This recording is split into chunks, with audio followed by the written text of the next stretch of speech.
Hello दोस्तों, आप सभी का स्वागत है आपके अपने YouTube channel Rathore maths Muzaffarpur में। दोस्तों, मैं हूं प्रेम कुमार राठौर और आज मैं पढ़ाने वाला हूं जीएस का बेहतरीन टॉपिक। पिछले वीडियो में हालांकि मध्यकालीन भारत के अंतर्गत मैं एक वीडियो दे चुका हूं। यह आपका दूसरा वीडियो होने जा रहा है मध्यकालीन भारत के अंतर्गत।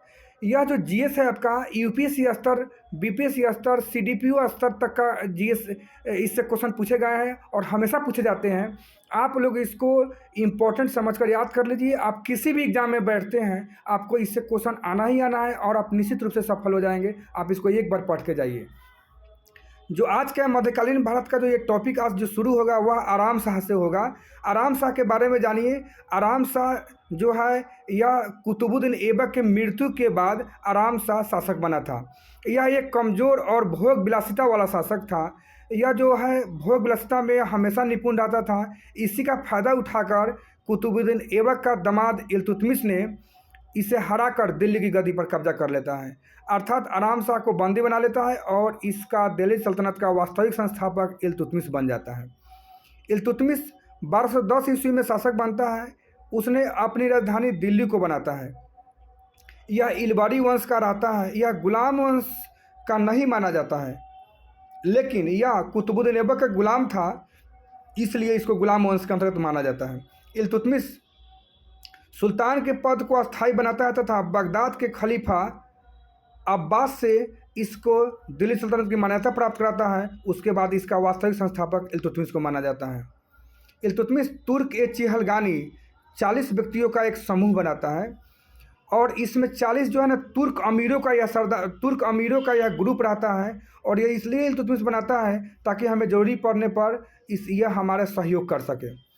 सुल्तान बनने से पहले बदायूं का गवर्नर इल्तुतमिश रहता है। इल्तुतमिश के समय ही चंगेज खान का आक्रमण भारत पर होता है। चंगेज खां ख्वारिज्म के शासक जलालुद्दीन मंगबरनी को हराकर उसका पीछा करते हुए भारत की सीमा तक आता है।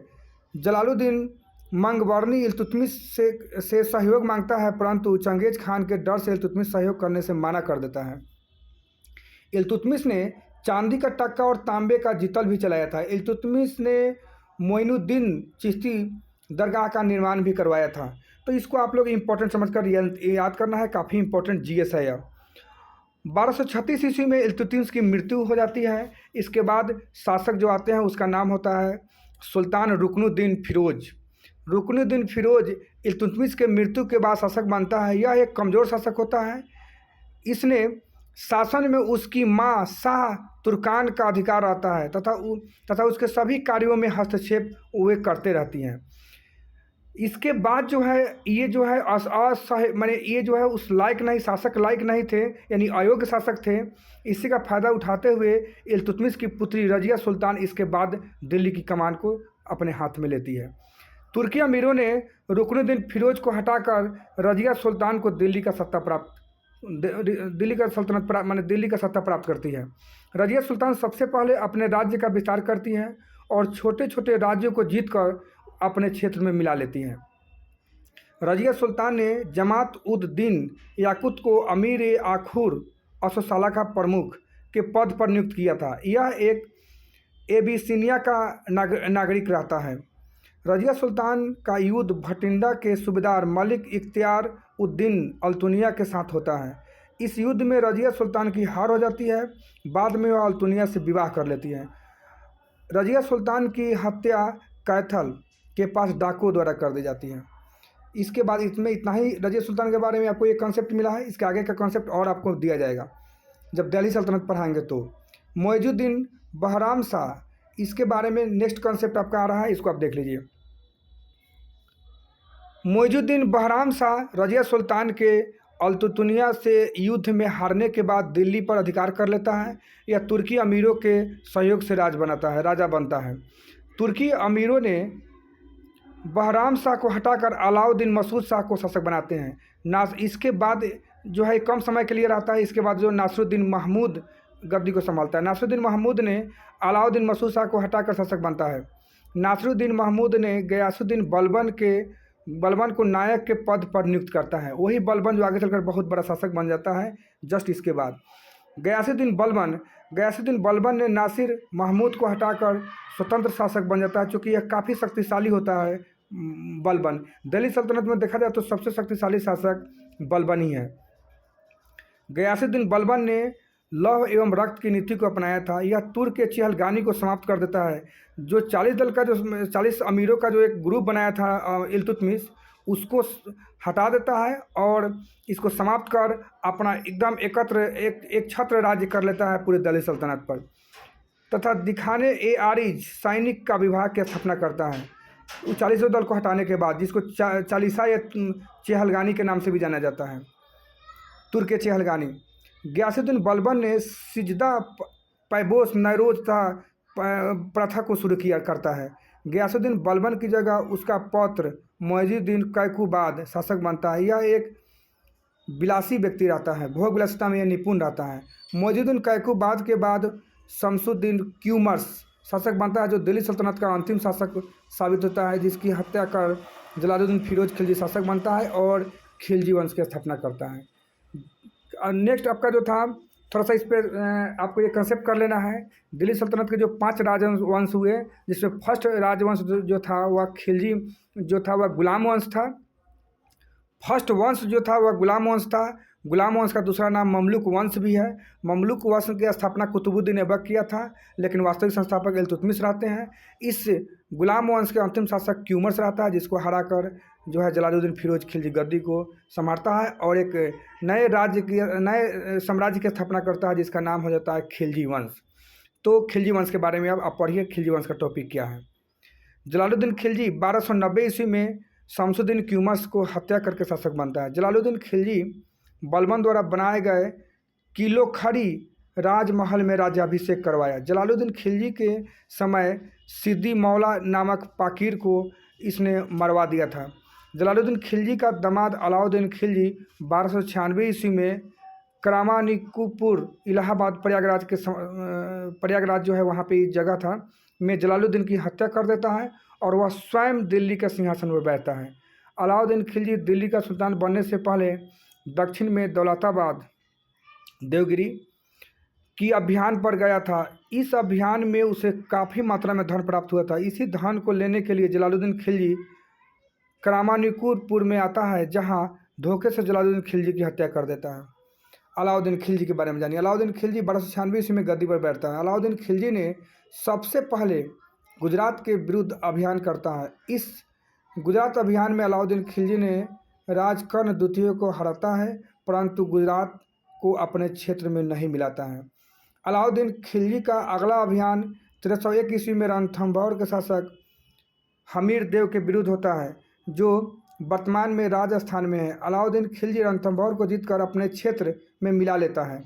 अलाउद्दीन खिलजी का सबसे चर्चित अभियान 1303 ईस्वी में मेवाड़ के शासक राणा रतन सिंह के विरुद्ध होता है। इस युद्ध में अलाउद्दीन खिलजी की जीत होती है तथा राणा रतन सिंह की पत्नी पद्मिनी या उसका दूसरा नाम पद्मावती था, जौहर कर लेती है, यानी कि मर जाती है।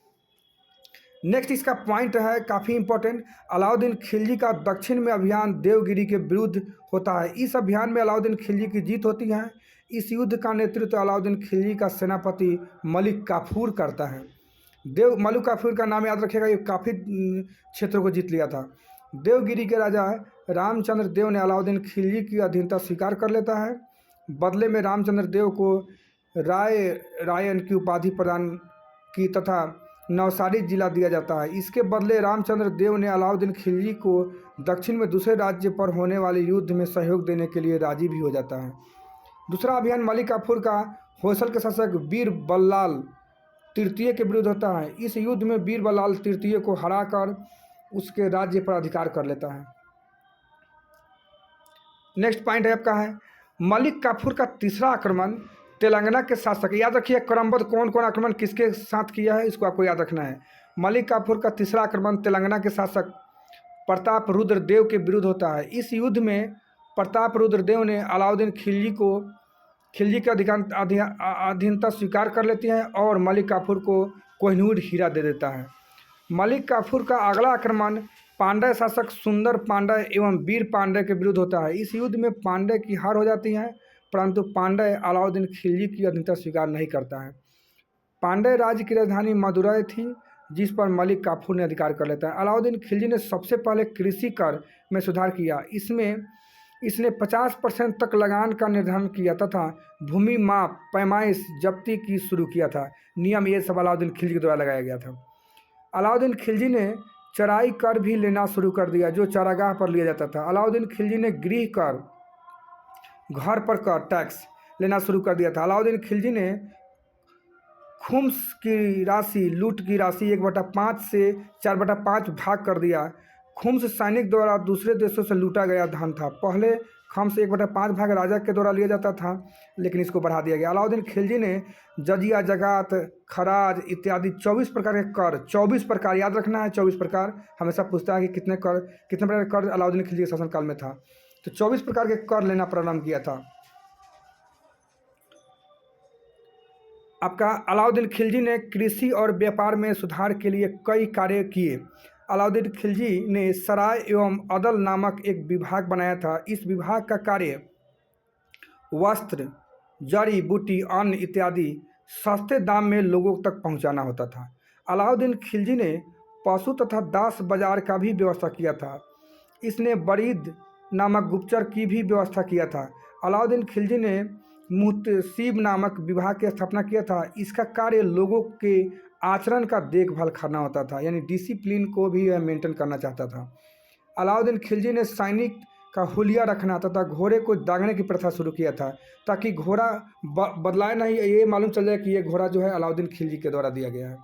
अलाउद्दीन खिलजी ने मेवाड़ की राजधानी चित्तौड़ को अपने पुत्र खिज्र खां के नाम पर खिजराबाद कर देता है।